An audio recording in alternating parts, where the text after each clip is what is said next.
All right, to begin with, I'm going to ask you to kind of remember back to maybe like 8th grade when you learned how to do density.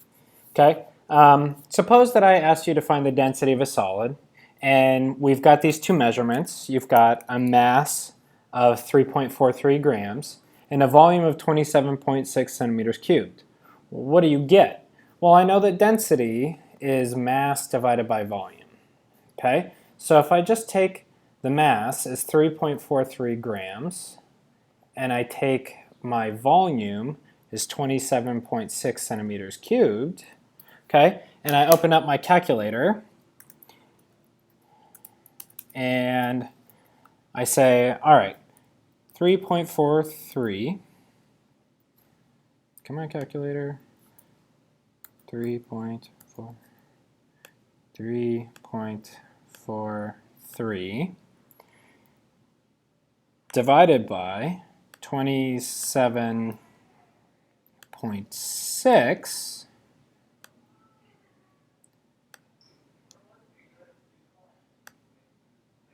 I get this huge number. So this is 0.124275363. Okay, so my question now is, all right, I've got this answer. Does this number make any sense from a significant figure point of view? Well, no, right? This number here has uncertainty here in the hundredths place, which means that this is just an estimate. I mean, that could reasonably be 3.42, it could be 3.44, like, who knows?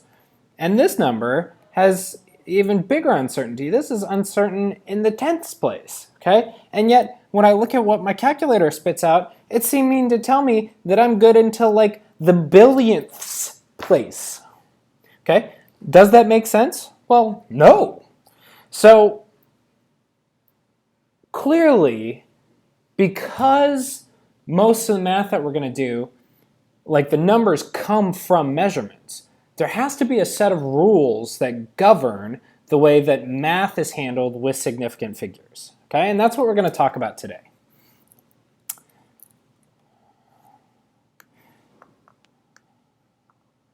So, addition and subtraction with Sig Figs. Okay, addition and subtraction with Sig Figs, kind of like with scientific notation, are actually a little bit more abstract. Well, okay.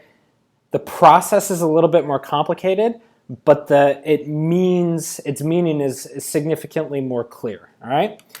So we're going to line up the decimal places. We're going to carry out the calculation as normal, and then the answer must have the same number of digits to the right of the decimal as the number with the digit furthest left.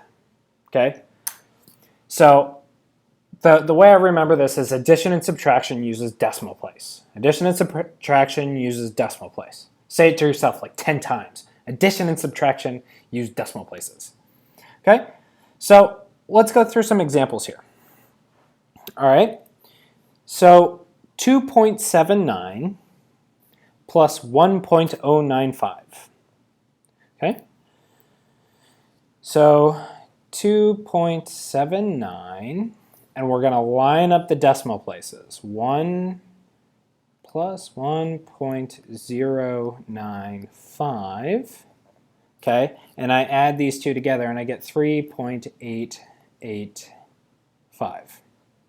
Okay, now if I look back at these numbers, okay, this number is an estimate and this number is an estimate. Okay, now let's go down and look at this number, our answer here. Now, based just on the way that I've written it, this last 5 is the estimate. And this 8, I'm saying, as it's written, that I know for sure. But this, anything based on this digit is going to be an estimate, because this digit is an estimate. So this could be like really 2.80 or 2.78, and that's going to change this value here. So what we do is we kind of draw a line down here and say, okay, this number has uncertainty in my decimal in uncertainty in the digit furthest left, in the decimal place furthest left. So there's uncertainty here, there's uncertainty here, this uncertainty is further left, so we're going to use that to set our answer. Okay? So I have to round out to this decimal place. So this number becomes 3.89. Okay? And that's how I do addition subtraction. Okay? So here's another example, and I'll walk through this. So 27.3 minus 1.795. Well, okay, that's pretty easy. So 27.3, 1.7, ooh boy, 1.795. Okay, I'm going to need to do some regrouping here. Okay, this is going to become a 6, that's going to become a 12, that's going to become a 9, and that's going to become a 10. So this is 25.505. Okay, now my uncertainty furthest left was in this place right here, right?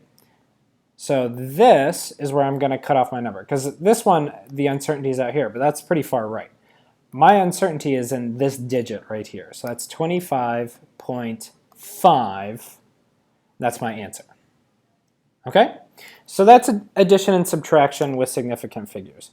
Now, another thing that I want to show you is just kind of a weird thing that tends to happen with significant figures. Okay? Let's say that I take 0.12 and I subtract 3.2 times 10 to the minus 5. Okay, well, I have to line these things up, which means that I have to get this out of decimal notation. So that's 0.12 minus 0.000032. That should be 10 to the minus 5. Okay, so I've got to do some borrowing here. So that's 1, 9, 9, 9, 10. Okay, and so this becomes 0.119968. Okay, and my uncertainty is here. Okay, so I'm going to round off to this decimal place, and that becomes 0.12. But Mr. Ryan, that's what I started with. Yes, that happens. Sometimes, if you subtract a small enough number from a different number, okay, what you're going to end up with when you account for significant figures is the same number. Okay, that just happens. All right, so that's something to keep your eye out for. It might happen in the future. Wink, wink, nudge, nudge. Okay, so next we're going to do multiplication and division with significant figures. Okay, so multiplication and division functionally is a lot easier. Okay, and oddly enough, or nicely enough, we use multiplication and division more in science than addition and subtraction. Okay, so multiplication and division with significant figures, it's nice because you do the calculation as normal, and then it's just a count. Okay, the answer can have no more significant figures than the measurement with the fewest number of significant figures. Okay, so here I have this number. Okay, and when I take this and I plug it into the calculator, I get 3.41927. Okay, well, this number has one significant figure, and this number has 1, 2, 3, 4, 5, 6, 7 significant figures. Well, the answer can have no more significant figures than the measurement with the fewest number of significant figures, which means that this 3 here is going to limit things. So this needs to be rounded to one significant figure, which is 3. So here's another example where I do a mathematical operation to a number, and I functionally get that same number back. Okay, and that happens from time to time in chemistry. All right, here's another one. So when I do the division here, I get 4.02778 times 10 to the second. Okay, and this number has 3 significant figures. Remember, we ignore the powers of 10 in scientific notation. And this one has 2 significant figures. 2 is the least, which means that we need to have 2 here, so that's 1, 2. Okay, we cut off there. So that's 4.0 times 10 to the second. Okay? So that's multiplication and division with significant figures.